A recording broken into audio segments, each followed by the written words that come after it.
4 വർഷത്തോളമായി nest special സ്കൂളിന്റെ special education ഡിപ്പാർട്ട്മെന്റിന്റെ HOD ആയിട്ട് പ്രവർത്തിക്കുകയാണ്. നെസ്റ്റ് എൻ്റെ ഒരു ഹോം തന്നെയാണ്. ഇവിടെയുള്ള ഓരോ കുട്ടികളും ടീച്ചേഴ്സും ചേർന്ന ഒരു വലിയ ഫാമിലിയാണ് നെസ്റ്റ്.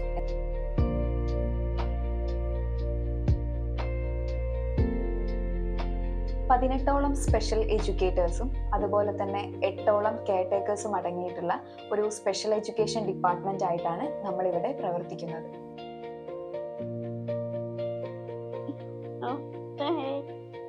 ഓരോ കുട്ടിയുടെയും റിക്വയർമെന്റ്സ് മനസ്സിലാക്കി പ്രവർത്തിക്കുന്ന ഒരു മൾട്ടി ഡിസിപ്ലിനറി ടീം നമ്മോടൊപ്പം ഉണ്ട് എന്നുള്ളതാണ് നിയാർക്കിന്റെ ഏറ്റവും വലിയ പ്രത്യേകത. ഈ മൾട്ടി ഡിസിപ്ലിനറി ടീമിൽ PMR doctor, ENT doctor, 7 speech and language pathologist, 10 physiotherapist, 12 behavioural therapist, 3 occupational therapist, 3 ADL IEP therapist, developmental therapist, social worker, 17ഓളം സ്പെഷ്യൽ ടീച്ചേഴ്സ് അടങ്ങിയിട്ടുള്ള സ്പെഷ്യൽ എഡ്യൂക്കേഷൻ ഡിപ്പാർട്ട്മെന്റും പ്രവർത്തിക്കുന്നുണ്ട്. പ്രൈമറി കൺസൾട്ടേഷൻ എന്ന് പറയുന്നത് ഡോക്ടറാണ്. ഡോക്ടർ കൺസൾട്ടേഷനു ശേഷം പ്രോപ്പർ ഡയഗ്നോസിസിലെത്തി കുട്ടിയെ ഓരോ തെറാപ്പിയിലേക്കും റെഫർ ചെയ്യുന്നു. അവിടെ എത്തുന്ന കുട്ടിയെ ഓരോ തെറാപ്പിസ്റ്റും പ്രോപ്പർ അസസ്മെന്റ് വഴി ഇന്റർവെൻഷൻ പ്ലാൻ ചെയ്യുന്നു.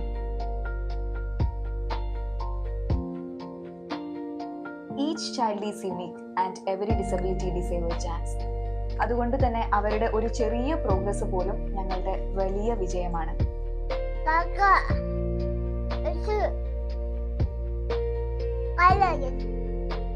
സാഗർ എങ്ങനെയാ വന്ന? ഞാൻ സ്കൂൾ ബസ് വന്നു.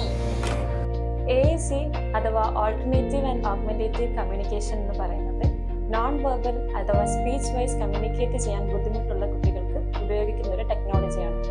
ഇതിൽ നമ്മൾ കുട്ടികളുടെ ലെവൽ മനസ്സിലാക്കി അവർക്കനുസരിച്ചിട്ടുള്ള ലോടെക് ഡിവൈസ്, മിഡ്ടെക് ഡിവൈസ് എന്ന മെത്തേഡ്സ് ഉപയോഗിച്ചിട്ടാണ് നമ്മൾ സ്പീച്ച് തെറപ്പിസ്റ്റ് അവരെ ട്രെയിൻ ചെയ്തെടുക്കുക.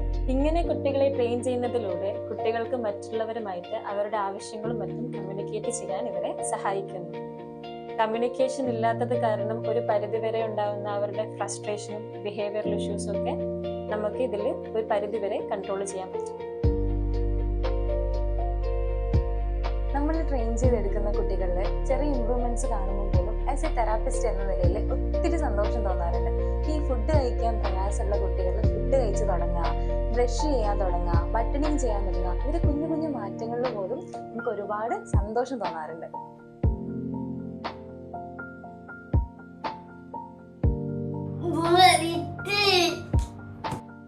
ഈ ഒരു ഫീൽഡിൽ പ്രവർത്തിക്കുമ്പോൾ നമുക്ക് നിരവധി വെല്ലുവിളികൾ നേരിടേണ്ടി വരുന്നുണ്ട്.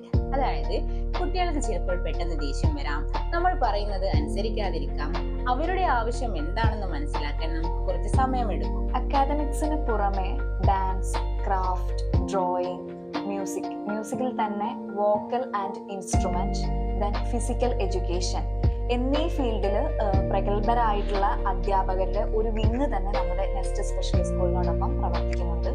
ഈ അധ്യാപകർ കുട്ടികളുടെ കഴിവ് കണ്ടെത്തി അവർക്ക് അവസരങ്ങൾ സൃഷ്ടിക്കാൻ they put their maximum efforts.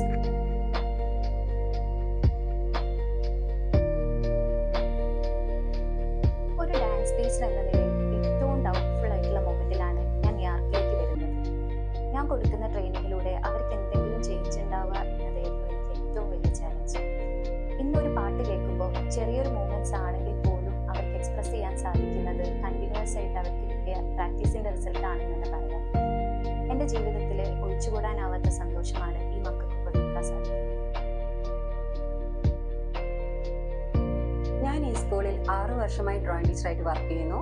എൻ്റെ കരിയറിൽ ഞാൻ കുറേ കുട്ടികളെ ഡ്രോയിങ് പഠിപ്പിച്ചിട്ടുണ്ട്. ഇവർക്ക് വാക്കുകളെക്കാൾ വേഗത്തിൽ നിറങ്ങളോട് കൂട്ടുകൂടാൻ സാധിക്കുന്നു. ഇതിലൂടെ ഇവർക്ക് concentration, I hand coordination, fine motor skills, creativity എന്നിവ ഡെവലപ്പ് ചെയ്യാൻ സഹായിക്കുന്നുണ്ട്. നിറങ്ങളോടും വർണ്ണക്കടലാസുകളോടുമുള്ള കുട്ടികളുടെ എക്സൈറ്റ്മെന്റ് കാണുമ്പോൾ ഒരു ക്രാഫ്റ്റ് ടീച്ചർ എന്ന നിലയിൽ എനിക്ക് വലിയൊരു ഇൻസ്പിറേഷൻ ആവും. ഇവിടെ പെർഫെക്ഷൻ അല്ല, മറിച്ച് ഓരോ ക്രാഫ്റ്റ് വർക്കും ചെയ്തു തീർക്കാൻ അവരെടുക്കുന്ന പേഷ്യൻസ്, അതാണ് എനിക്ക് വാല്യബിൾ ആയിട്ട് തോന്നുന്നത്. 18 വയസ്സിന് മുകളിലുള്ള കുട്ടികൾ, അതായത് ഡിസബിലിറ്റി ഉള്ള കുട്ടികൾ, അവര് എപ്പോഴും നമ്മുടെ സൊസൈറ്റിയിൽ ഒരു ചോദ്യചിഹ്നമാണ്. അതായത് ഇനി അവർക്ക് എന്ത് ചെയ്യാൻ കഴിയും, അല്ലെങ്കിൽ അവരെ സ്വയം പര്യാപ്തമാക്കാൻ, നമ്മുടെ സൊസൈറ്റിയിൽ ഇൻഡിപെൻഡന്റ് ആക്കാൻ വേണ്ടി നമുക്ക് എന്തൊക്കെ ചെയ്യാൻ പറ്റും എന്നുള്ളത് ഒരു പാരന്റ് എന്ന നിലയിലും അതേപോലെ തന്നെ സൊസൈറ്റിയിലെ ഒരു വ്യക്തി എന്ന നിലയിലും നമുക്ക് എല്ലാവർക്കും ഒരു ഡൗട്ട്ഫുൾ ആയിട്ടുള്ള കാര്യമാണ്. അല്ലെങ്കിൽ അവരുടെ പാരൻസിന് ഇപ്പോഴും ഒരു പേടി സ്വപ്നമാണ് നമ്മുടെ മക്കൾ എങ്ങനെ ജീവിക്കുമെന്നത്. ഇത്തരത്തിലുള്ള കുട്ടികളെ നമ്മുടെ സൊസൈറ്റിയിൽ ഇൻഡിപെൻഡന്റ് ആക്കാൻ വേണ്ടി അല്ലെങ്കിൽ അവരെ സ്വയം പര്യാപ്തമാക്കാൻ വേണ്ടിയിട്ട് നമ്മളിവിടെ ഒരു വൊക്കേഷണൽ യൂണിറ്റ് തുടങ്ങിയിട്ടുണ്ട്. എന്റെ പേര് ആദി, എനിക്ക് 19 വയസ്സുണ്ട്. ഞാൻ ഇപ്പൊ വൊക്കേഷൻ ക്ലാസ്സിലാണ് പഠിക്കുന്നത്. ഞാൻ ആദ്യമായി ന്യൂയോർക്കിൽ വന്നപ്പോൾ എനിക്ക് പേടിയായിരുന്നു. എനിക്കിപ്പോ സ്വന്തമായി ഓർണമെന്റ്, ഹെയർ ക്ലിപ്പുകൾ, മാസ്ക് എന്നിവ ഉണ്ടാക്കാനും ഇവയെല്ലാം പാക്ക് ചെയ്യാനും അറിയാം. മക്കളുടെ കഴിവുകൾ കണ്ടെത്തി അത് വളർത്തുകയും പ്രോത്സാഹിപ്പിക്കുകയും ചെയ്ത് അവർ സ്വയം പര്യാപ്തമാകുമ്പോൾ ഒരു വൊക്കേഷണൽ ടീച്ചർ എന്ന നിലയിൽ എനിക്ക് വളരെ സന്തോഷമുള്ള ഒരു കാര്യമാണ്.